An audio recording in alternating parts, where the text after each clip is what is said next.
Good morning. Welcome to Carbondale Unitarian Fellowship's Spiritual Sustenance, our online alternative to Sunday services. I'm Reverend Sarah Richards, minister of this congregation of folks with open minds and hearts. We are all ages, all colors, all genders, all abilities, all kinds of wealth, and all kinds of love. If you're new to our spiritual sustenance service, a special welcome to you. Please feel free to reply by email to introduce yourself or ask any questions you might have about the fellowship. And we are midway in our month of contemplating the question, what does it mean to be a people of thresholds? It's important to remember that it's plural, thresholds, because we are always living in multiple moments of transition, of crossing boundaries, or resting on the brink by choice or otherwise. Thresholds can be places of tension, even inner conflict.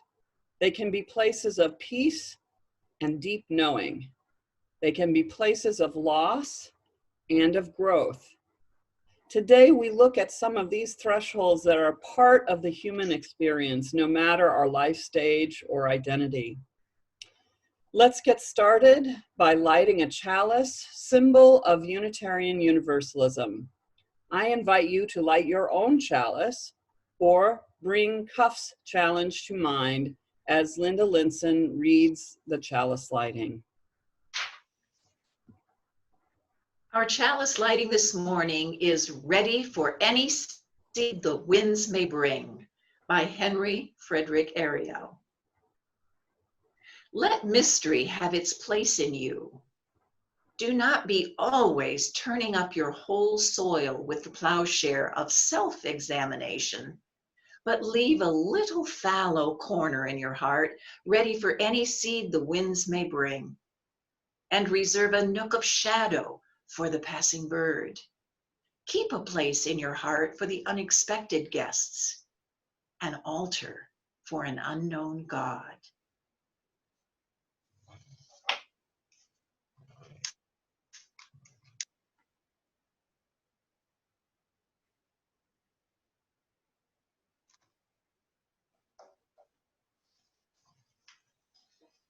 Please join Stephanie Reese in singing our first hymn, I Know This Rose Will Open, by Mary Gregolia. The words are on your screen.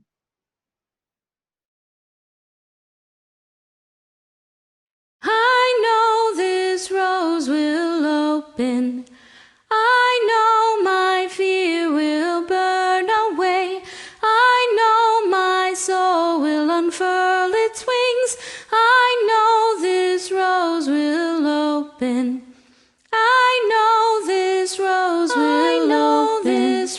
I know my fear will burn away. I know my soul will unfurl its wings. I know this rose will open.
It's time for all ages when we reach out to everyone who is young and or young at heart with a message on our monthly theme.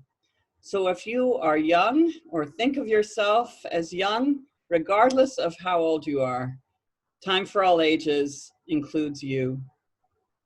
Esther Hughes reads us the story, The Gardener by Sarah Stewart, adapted by Ann Richards. The Gardener by Sarah Stewart, and illustrations by David Small.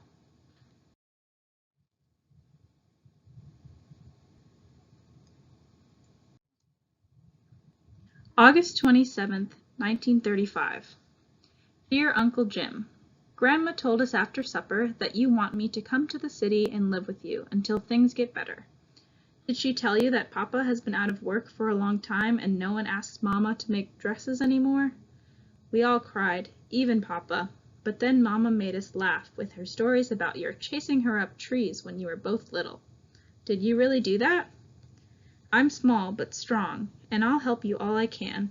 Your niece, Lydia Grace Finch. September 3rd, 1935. Dear Uncle Jim, I'm mailing this from the train station. I forgot to tell you in the last letter 3 important things that I'm too shy to say to your face. 1. I know a lot about gardening. 2. I'm anxious to learn to bake, but is there any place to plant seeds? 3. I like to be called Lydia Grace, just like Grandma. Your niece, Lydia Grace Finch.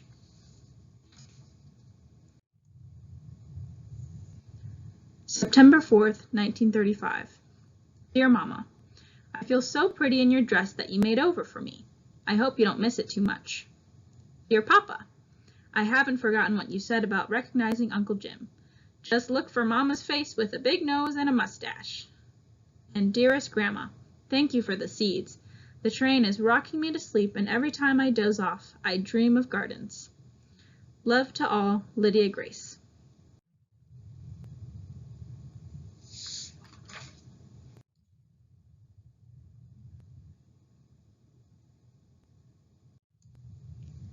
September 5th, 1935. Dear Mama, Papa, and Grandma, I'm so excited. There are window boxes here. They look as if they've been waiting for me, so now we'll both wait for spring. And Grandma, the sun shines down on the corner where I'll live and work. Love to all, Lydia Grace. P.S. Uncle Jim doesn't smile. December 25th, 1935. Dear Mama, Papa, and Grandma, I adore the seed catalogs you sent for Christmas. And Grandma, thank you for all the bulbs. I hope you received my drawings. I wrote a long poem for Uncle Jim. He didn't smile, but I think he liked it. He read it aloud, then put it in his shirt pocket and patted it. Love to all, Lydia Grace. March 5th, 1936. Dear Mama, Papa, and Grandma, I've discovered a secret place. You can't imagine how wonderful it is. No one else knows about it. I have great plans. Thank you for all the letters. I'll try to write more, but I'm really busy planting all your seeds in cracked teacups and bent cake pans. And Grandma, you should smell the good dirt I'm bringing home from the vacant lot down the street. Love to all, Lydia Grace.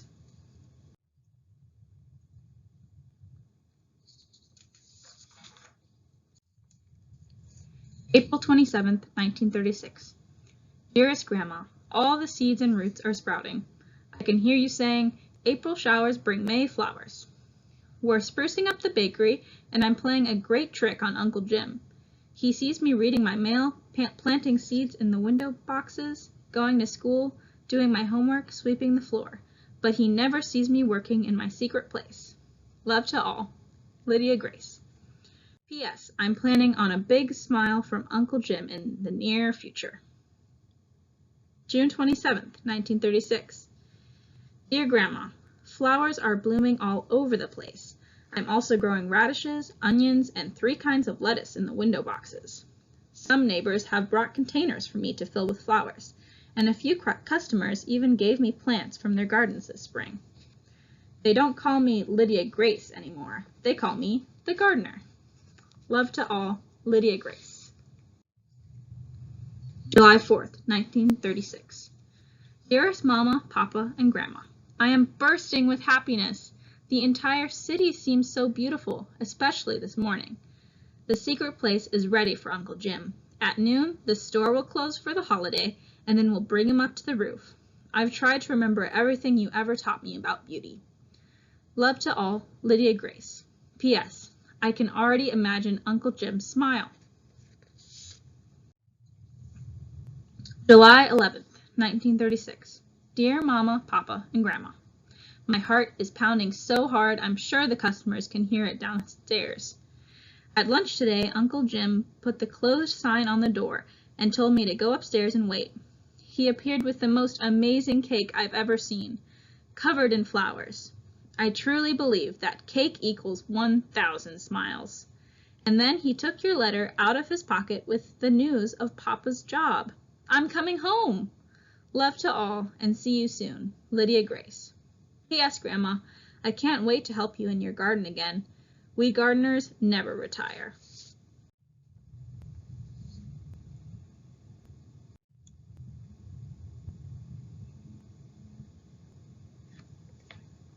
Please listen or join in singing with Bob Swenson, our hymn, Spirit of Life, by Carolyn McDade.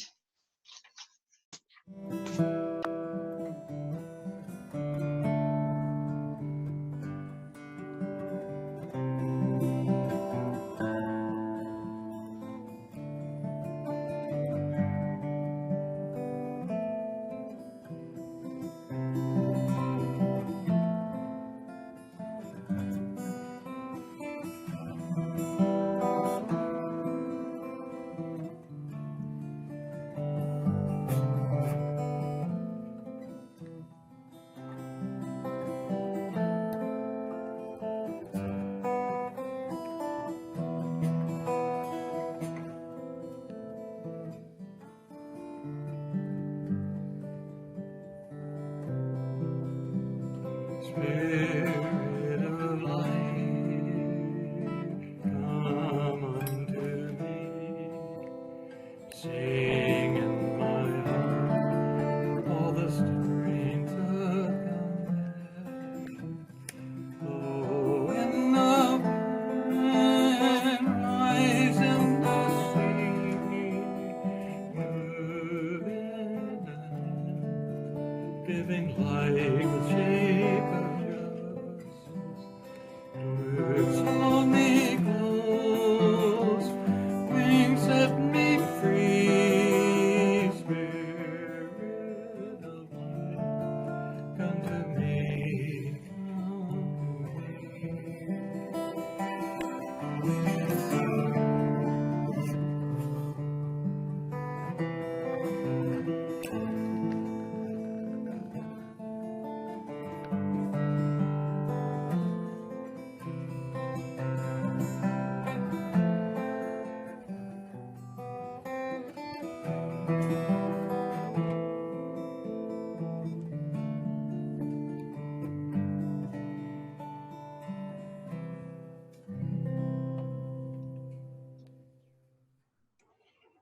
Even when we are apart, or especially when we are apart, the time that we share our sorrows and joys is a holy time, deepening our connections with each other and with the ultimate.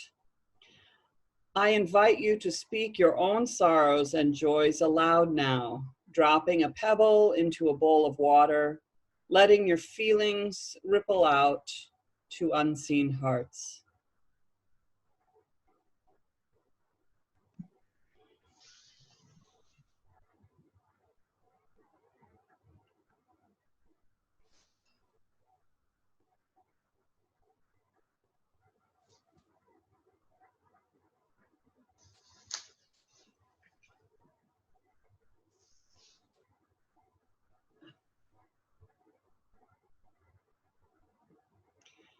And now I invite you to open your heart to the sorrows shared today.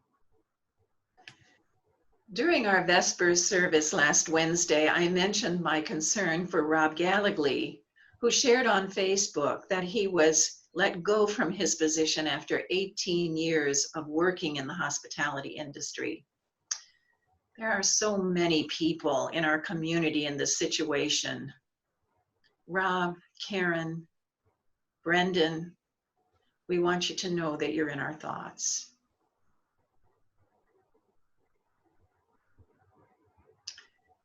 In the same vein, Jess Job shared that her company let go 32 people last week. She asked that you hold them in your hearts as well. COVID-19 hit close to home for Joyce Shepherd. She lost her cousin Patricia to COVID-19 last week. We are so sorry for your loss, Joyce. Sage Banks had a difficult start to her week. She was feeling ill and fearing that it might be COVID-19. She went for a throat swab. Well, during the time between you get the swab and you hear the results, there's a lot of room for anxiety and nervousness and fear.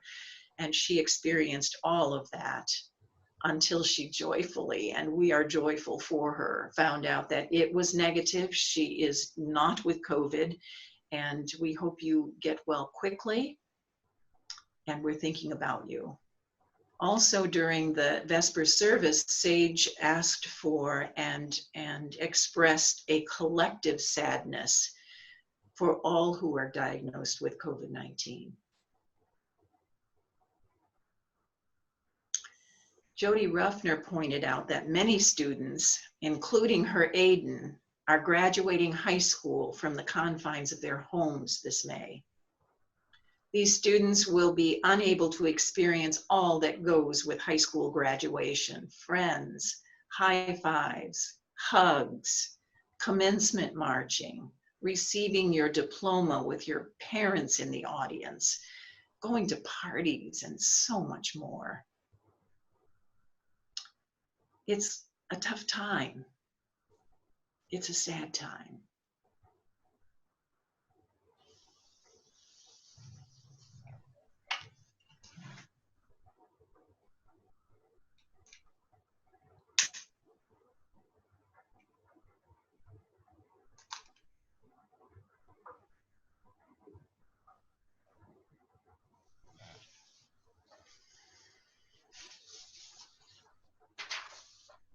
As we hold each other's sorrow and pain, we also seek to celebrate joys and gratitudes.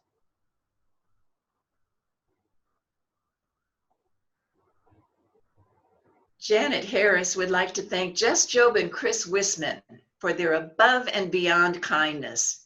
They cleaned Clara McClure's house gutters for her, knowing that she would not be able to do so.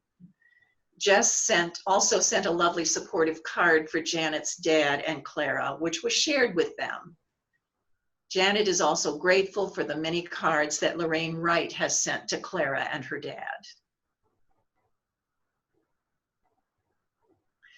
Dan Marsh, who is recovering from radiation therapy, had a scare last week. He and Mary went to St. Louis for scans again. After experiencing much anxiety and fear, the surgeon gave them the great news that the tests came back perfect, and he told them that Dan was just experiencing the normal course of healing. Dan and Mary were greatly relieved with this news, and they are both so grateful for friends and family, especially because Dan's brother just died a month ago. So your friendship and your thoughts are very good for them. Well, here's a joy. Joyce shared that she and Gary have just celebrated their 41st wedding anniversary. Congratulations, you two. Well, Sage is very proud of Alex. Her oldest daughter just finished college courses, and she has a 4.0. Good job, Alex. Candy Davis spoke during Vesper service that she's both excited and nervous that the Carbondale Main Street Brown Bag concerts will be done virtually this year. She's so excited because they didn't cancel them, but she's a little nervous because Kindred Moon, who consists of Candy and Christine Bauer and Marty Merrill, are unable to practice together. They're rising to the challenge and they're practicing in their own spaces, and their first performance will be this Wednesday. See the announcements that are attached to this email for location and time. Miriam Link Mullison is very grateful that Sandy Charleston's daughter, Hannah, who included her in the surprise Mother's Day Zoom celebration, it included the maypole, just as Hannah had celebrated as a kid many years ago at Cuff.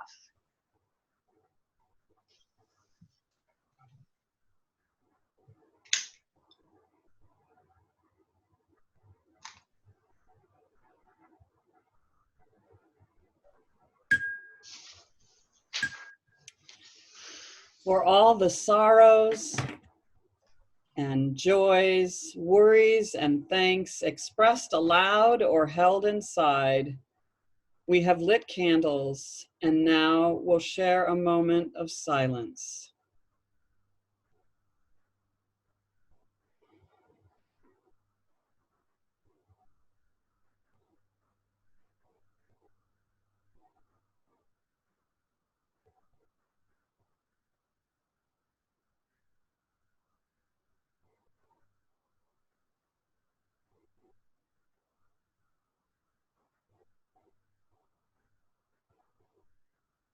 Amen. Please join Stephanie now in singing the hymn, I've Got Peace Like a River by Martin Fry. Words are on the screen.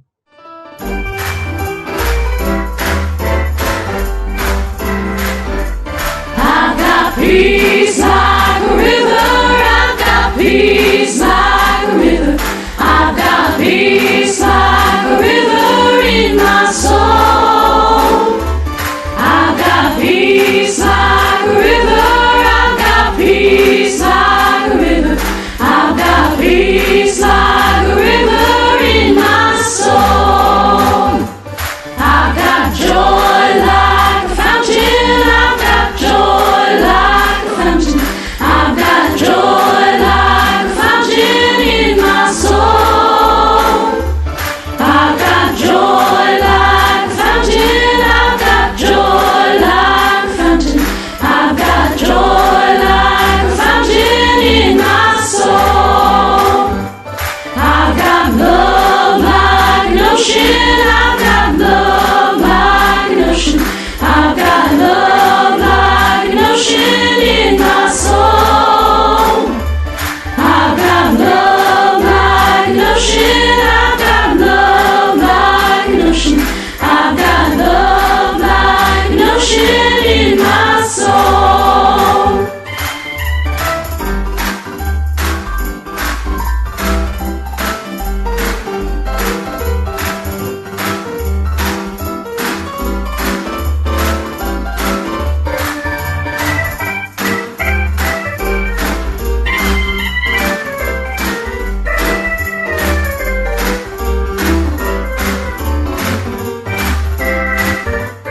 I've got peace like a river, I've got peace like a river, I've got peace like a river in my soul. I've got peace like a river, I've got peace like a river, I've got peace like a river in my soul.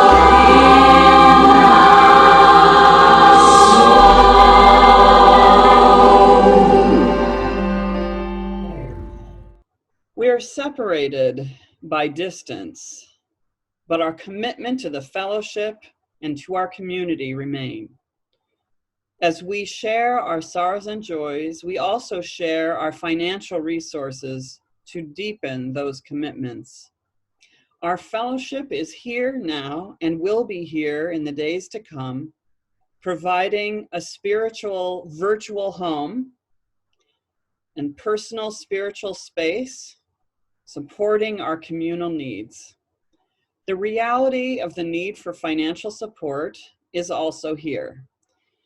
Please consider switching to direct deposit during this time, or submit your offering by mailing a check to Cuff. The address is at the bottom of this email. Your offering will be received with gratitude and in recognition of our shared hopes and values.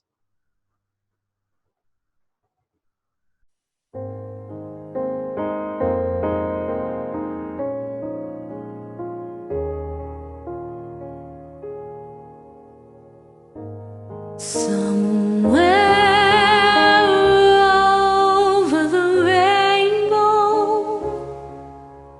way up high, there's a land that I heard of once in a lullaby.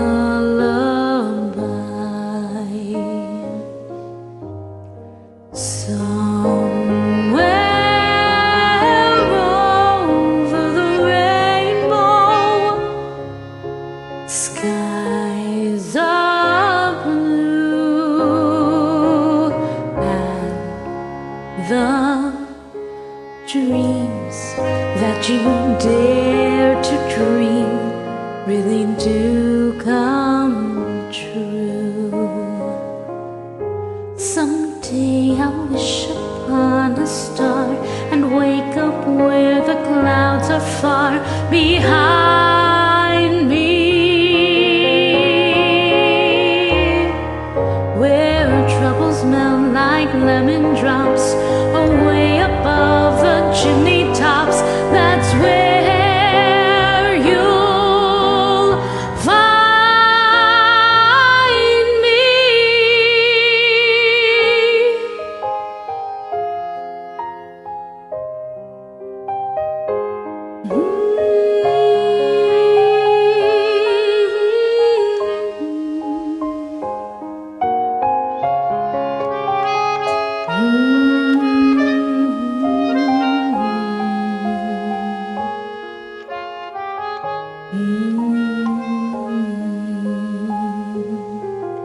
Someday I'll wish upon a star and wake up where the clouds are far behind me,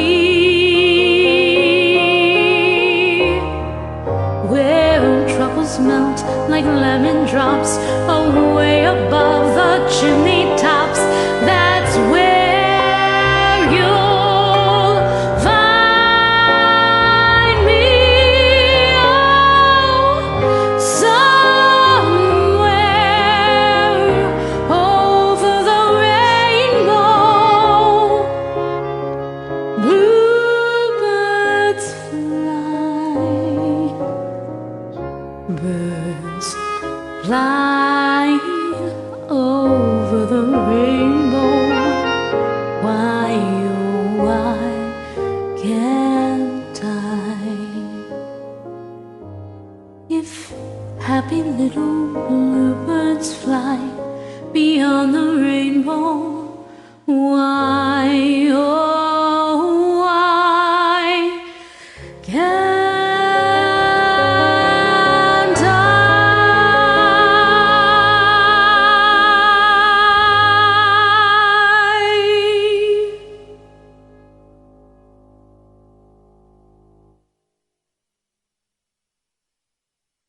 Our reading today is Transcending Boundaries by Yvonne Sion, who became the first female African-American Unitarian Universalist minister in 1981. In this reading, Sion reminds us that thresholds are also boundaries, places of decision-making, whether and how to cross or transcend. When I was a child, I would stand and gaze at the starry firmament and contemplate infinity. As I stood there, the boundary that is time dissolved. I expanded my spirit to fill the boundary that is space. My being stilled, and all fear, anxiety, and anguish disappeared. Forgotten were the chores, the homework, the ordinary around me. Transcending boundaries was fun in those days. But as I reached adulthood, it became more difficult. More and more, the world was with me as I did chores and homework. More and more, my own fears were with me as I encountered others. More and more, I was aware of the boundaries of race, class, age, and sex. I felt myself cringe as the bantering youth in the street came nearer. I felt myself become tearful as I encountered a senior citizen living with pain or the limited choices of fixed income. I felt myself become angry as I was subjected to the indignities of being rejected by others because I'm Black, because I'm a woman, or because of the blind person or the openly gay person I was with. I felt myself become unwilling to acknowledge my oneness with the addicted person who is my friend, or the homeless people sleeping on the benches in the park. Today, transcending boundaries is hard work.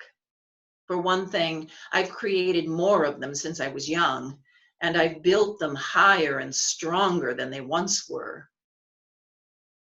For another thing, I'm much more self-righteous and much less humble than I was then.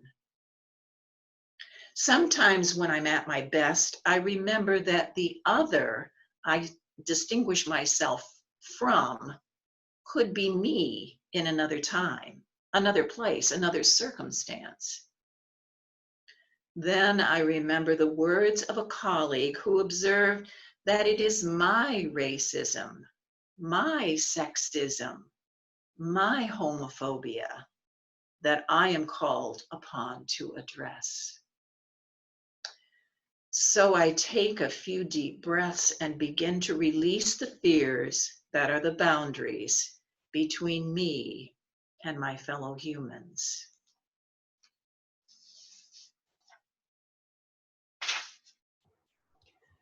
I invite you now into a moment of meditation.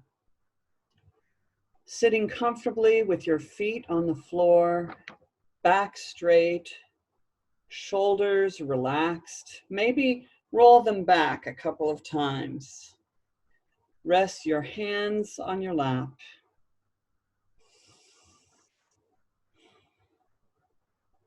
You can close your eyes or soften your gaze to a point in front of you. Feel the body in the chair, the hands on the lap. Hear the sounds around you. Listen to the breath. Focus on it coming in and out of the body. Take a few deep breaths. Let them out slowly.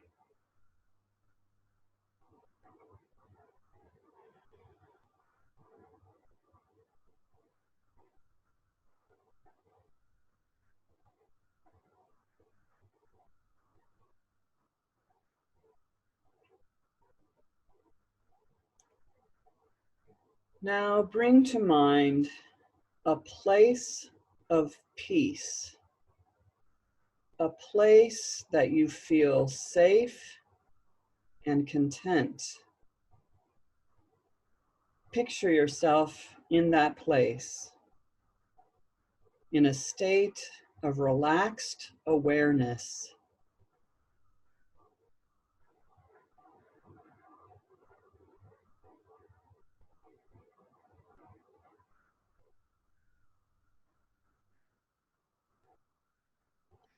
Take a few moments to look around, listen, feel the sensations of that place.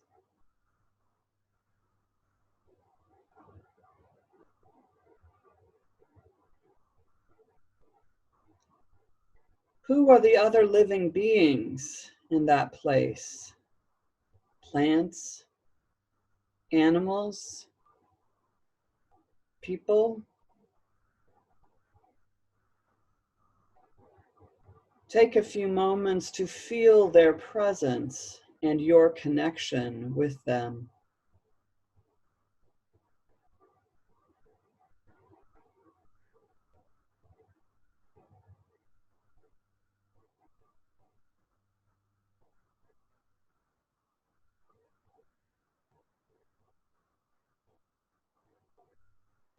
How are you interacting with the place and the other living things?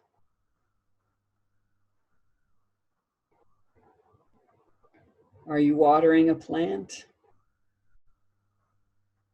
Or sitting in the shade of a tree? Are you feeding an animal?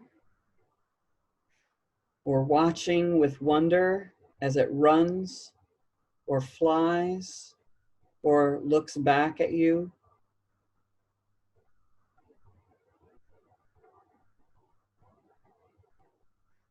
Are you smiling at a person with love and care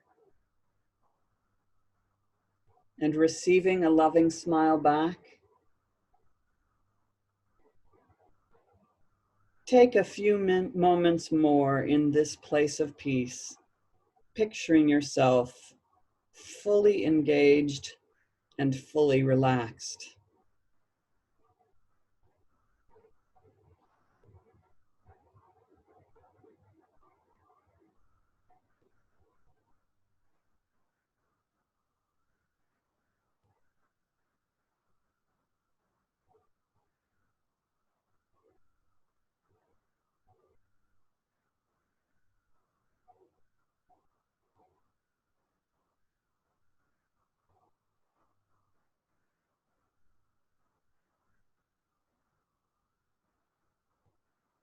And now return your attention to the breath as it moves in and out of the body.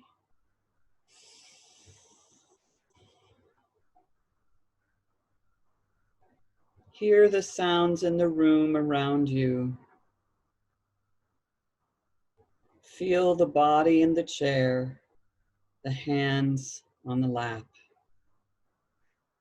And when you feel ready, open your eyes.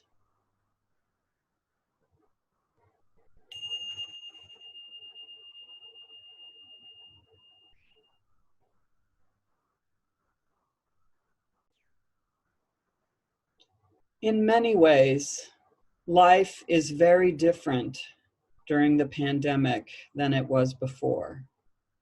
We feel that our routines are in upheaval, and we are in limbo without control. But in one way, life is exactly the same now as it ever has been. We are in control of our feelings, and we are in control of our responses to the present moment. When we feel out of control, may we bring our attention to the breath. May we bring an attitude of relaxed awareness. May we feel our place in the interdependent web of all existence. May we act from a heart of love. Amen.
Thanks to all who contributed to this service.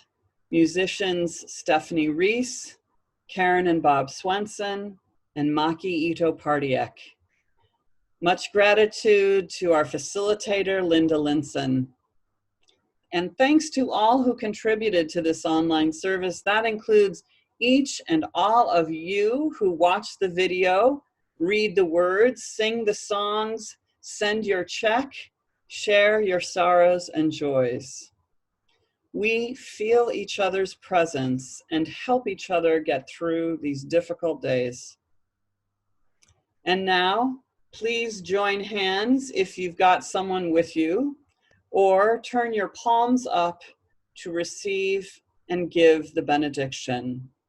Words are by Betts Weinecke. May we leave this time together, seeking an uncharted and freely chosen way to wholeness, knowing we have companions along the way. Amen.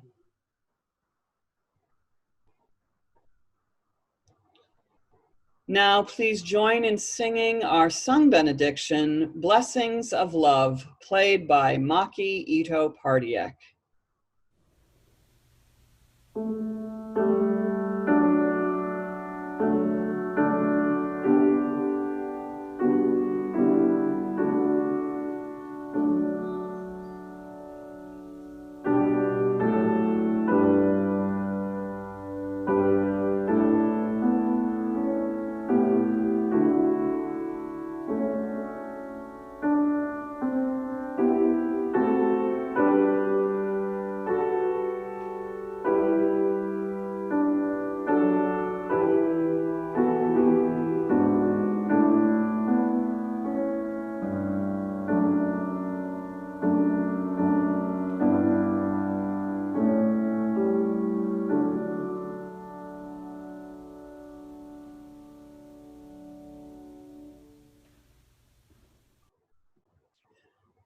Go in peace with love for justice.